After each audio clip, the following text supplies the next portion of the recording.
धाराशिवच्या राजकारणात एकाच आठवड्यात दोन वेगवेगळे चित्र दिसले। आधी कळंबमध्ये ठाकरे गटाच्या नगरसेवकांनी भाजपची वाट धरली आणि त्यानंतर धाराशिव शहरातही ठाकरे गटाचे 4 नगरसेवक भाजपमध्ये जाणार असल्याची चर्चा सुरू झाली। चारही नगरसेवक मुंबईच्या दिशेने निघाले सुद्धा, पण मुंबई गाठण्याआधीच राजकीय गणित बदललं।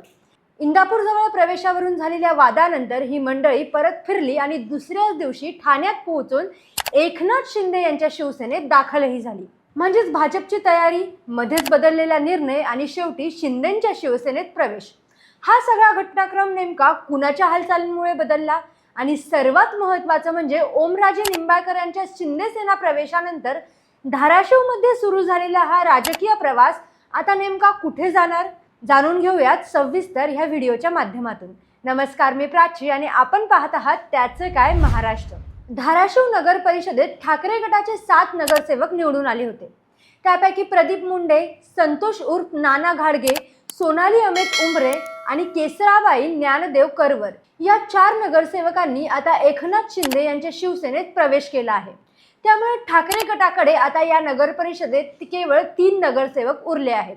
आकडा पाहिला तर हा फक्त 4 नगरसेवकांचा पक्षप्रवेश आहे, पण धाराशिवच्या सध्याच्या राजकारणाची पार्श्वभूमी पाहिली तर त्याचा अर्थ त्यापेक्षा खूप मोठा आहे। आता आकडा जर का बघितला तर हा फक्त 4 नगरसेवकांचा पक्षप्रवेश आहे, पण धाराशिवच्या सध्याच्या राजकारणाची पार्श्वभूमी पाहिली तर त्याचा अर्थ यापेक्षा सुद्धा मोठा आहे। कारण गेल्या काही महिन्यांपासून धाराशिवमध्ये एकाच पक्षातून दुसऱ्या पक्षात जाण्याची राजकीय चढाओढ सुरू आहे आणि या सगळ्या घडामोडींच्या केंद्रस्थानी आता ओमराजे निंबाळकर हे नाव पुन्हा पुन्हा येत आहे। आता इथे सगळ्यात आधी समजून घ्यायची गोष्ट म्हणजे ते 4 नगरसेवक थेट शिंदेंच्या शिवसेनेत कसे गेले, कारण सुरुवातीला चित्र हे वेगळंच होतं। मंगळवारी हे 4 नगरसेवक भाजपमध्ये प्रवेश करण्यासाठी मुंबईच्या दिशेने निघाले होते। भाजपकडूनही या प्रवेशाची तयारी असल्याचं समोर आलं होतं, पण प्रवासातच इंदापूरजवळ प्रवेशावरून काही मतभेद झाले आणि मुंबईला जाण्याऐवजी ही मंडळी धाराशिवकडे पुन्हा परतली। त्यानंतर राजकीय हालचाली वाढल्या आणि दुसऱ्याच दिवशी ठाण्यात एकनाथ शिंदे यांच्या उपस्थितीत त्यांचा शिवसेनेत प्रवेश झाला। त्यामुळे प्रश्न असा निर्माण होतो की भाजपकडे जाणारा हा राजकीय प्रवास मध्येच शिंदे सेनेकडे कसा वळला। याच ठिकाणी ओमराजे निंबाळकरांची भूमिका ही महत्त्वाची ठरते। उपलब्ध माहितीनुसार त्यांच्या मनधरणीनंतर हा प्रवेश शिंदे सेनेकडे वळल्याचं सांगितलं जात आहे आणि इथेच धाराशिवच्या राजकारणातला मोठा ट्विस्ट आहे। कारण भाजप आणि शिंदे सेना दोन्ही महायुतीत आहे, त्यामुळे वरकरणी पाहिले तर 4 नगरसेवक महायुतीतच आले असं आपल्याला म्हणता येईल। पण स्थानिक राजकारणात पक्ष म्हणजे फक्त आघाडी नाही, स्थानिक पातळीवर प्रत्येक नगरसेवक कोणत्या नेत्याच्या छत्राखाली आहे, कोणत्या गटाशी त्याचा संपर्क आहे आणि पुढच्या निवडणुकीत कोणाच्या नेतृत्वाखाली तो मैदानात उतरणार आहे याला प्रचंड महत्त्व असतं। त्यामुळे हे 4 नगरसेवक भाजपमध्ये गेले असते तर धाराशिव शहरातील भाजपचं स्थानिक संघटन अधिक मजबूत झालं असतं। आता हे शिंदे सेनेत गेल्यामुळे धाराशिवमध्ये ओमराजे निंबाळकरांच्या नेतृत्वाखाली शिंदे सेनेचा स्थानिक विस्तार वाढवण्याचा संदेश स्पष्टपणे गेला आहे। हीच या संपूर्ण घटनेची राजकीय बाजू आहे। पण हा सगळा घटनाक्रम अचानक सुरू झालेला नाही। याची सुरुवात ओमराजे निंबाळकरांच्या पक्ष बदलापासून झाली। जून 2026 मध्ये ओमराजे निंबाळकर यांनी उद्धव ठाकरे गट सोडून एकनाथ शिंदे यांच्या शिवसेनेत प्रवेश केला।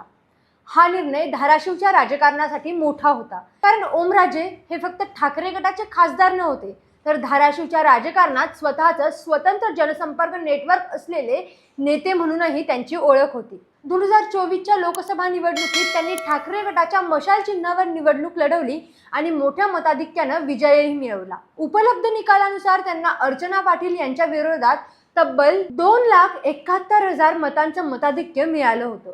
त्यामुळे 2024 मध्ये त्यांच्या नेतृत्वाखाली ठाकरे गटानं धाराशिवमध्ये ताकद दाखवली आणि तेच ओमराजे 2 वर्षांच्या आतच शिंदे सेनेत गेले। हा बदल राजकीय दृष्ट्या मोठा होता। आणखी महत्त्वाची गोष्ट म्हणजे 2022 मध्ये शिवसेना फुटली तेव्हा ओमराजे ठाकरे यांच्या बाजूने ठामपणे उभे राहिले होते। त्यानंतर 2024 मध्ये त्यांनी ठाकरे गटाकडून लोकसभा निवडणूक जिंकली। त्यामुळे त्यांचा पक्षबदल हा केवळ एका खासदाराचा पक्षबदल म्हणून पाहता येत नाही। त्यांच्यासोबत धाराशिवमधील स्थानिक राजकीय समीकरणं कितपत बदलणार हा देखील प्रश्न तेव्हापासून उपस्थित झाला होता. ओमराजेंनी मात्र विकास कामांसाठी सत्तेत सहभागी होण्याचा मुद्दा मांडला.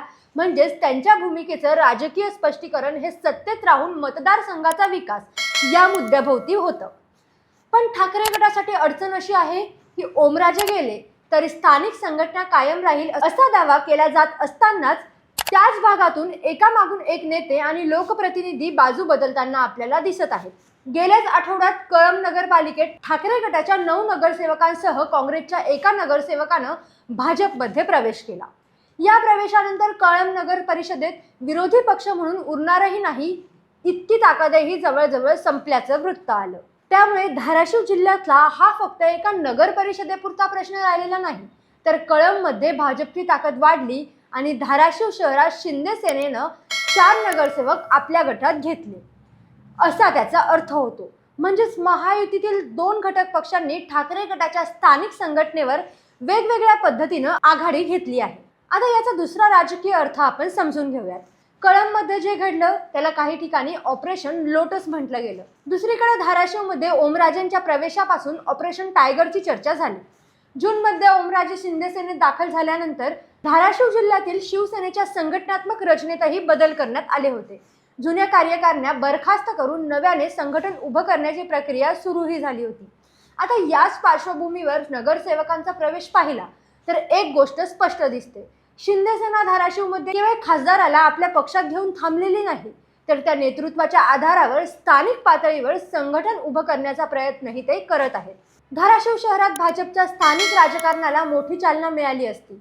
त्यासाठी हालचाली झाल्या. याच ठिकाणी भाजपचा मुद्दाही महत्त्वाचा ठरतो. कारण हे 4 नगरसेवक जर भाजपमध्ये गेले असते तर प्रवेशाची तयारी झाली आणि नगरसेवक मुंबईकडे रवाना झाले होते ही बाब समोर आली. पण शेवटी ते शिंदे सेनेत गेले. त्यामुळे महायुतीच्या आतही स्थानिक नेतृत्व आणि विस्ताराची स्पर्धा हे या घटनेतून साहजिकच दिसून येतं. भाजप आणि शिंदे सेना राज्यात एकत्र आहेत, पण प्रत्येक जिल्ह्यात, प्रत्येक नगरपालिका आणि प्रत्येक स्थानिक निवडणुकीत दोन्ही पक्षांना आपापली ताकद वाढवायची आहे. त्यामुळे धाराशिवमधला हा प्रवेश हा ठाकरे गटाविरोधातील विजय तर आहेच, पण महायुतीतील स्थानिक ताकदीच्या समीकरणाचाही भाग आहे. आता ठाकरे गटाच्या दृष्टीनं पुढचा प्रश्न आणखी गंभीर आहे. नगर परिषदेत 7 पैकी 4 नगरसेवक गेले म्हणजे संख्याबळ कमी झालं, पण त्यापेक्षा महत्त्वाचं म्हणजे उरलेल्या 3 नगरसेवकांवर आता पक्षाचं संघटन टिकवण्याची मोठी जबाबदारी येते. कारण स्थानिक स्वराज्य संस्थांच्या राजकारणात फक्त निवडणूक जिंकणं पुरेसं नसतं. नगरसेवक, पदाधिकारी, कार्यकर्ते आणि स्थानिक नेते यांचं नेटवर्क टिकवावं लागतं. एकदा लोकप्रतिनिधींची मोठ्या प्रमाणावर गळती सुरू झाली की त्याचा परिणाम कार्यकर्त्यांच्या मानसिकतेवरही होऊ शकतो. आपला पक्ष स्थानिक पातळीवर मजबूत आहे का हा प्रश्न कार्यकर्त्यांसमोर उभा राहतो. त्यामुळे ठाकरे गटासाठी आता सर्वात मोठं आव्हान हे केवळ 4 नगरसेवक परत आणण्याचं नाहीये, तर उरलेलं स्थानिक संघटन एकत्र ठेवण्याचं आहे. ओमराजे निंबाळकरांच्या पक्ष बदलल्यानंतर त्यांच्यावर टीका झाली. मात्र आता त्यांच्या नेतृत्वाखाली 4 नगरसेवक शिंदे सेनेत गेल्यानं त्यांच्या निर्णयाला स्थानिक राजकारणात काही प्रमाणात बळ मिळाल्याचं चित्र आपल्याला इथे दिसून येतं. दुसरीकडे ठाकरे गटासाठी ही संघटनात्मक गळती निश्चितच चिंतेची बाब आहे. मात्र 4 नगरसेवक गेले म्हणून धाराशिव पूर्णपणे ठाकरे गटाच्या हातातून निसटलं असं म्हणता येणार नाही. स्थानिक राजकारणात समीकरणं सतत बदलत असतात आणि अंतिम चित्र निवडणुकीतच स्पष्ट होतं. तरीही सध्याचा ट्रेंड हा महत्त्वाचा आहे. कळंबमध्ये भाजपनं ठाकरे गटाचे नगरसेवक आपल्या गोटात घेतले, तर धाराशिव शहरात शिंदे सेनेनं 4 नगरसेवकांना सोबत घेतलं. त्यामुळे ठाकरे गटाचा स्थानिक राजकीय आधार महायुतीतील 2 पक्षाकडून कमकुवत केला जातोय का हा प्रश्न आता उपस्थित होतो आहे. म्हणूनच हा केवळ 4 नगरसेवकांचा पक्षप्रवेश नाही, तर धाराशिवच्या पुढच्या राजकीय समीकरणांची सुरुवात मानली जात आहे.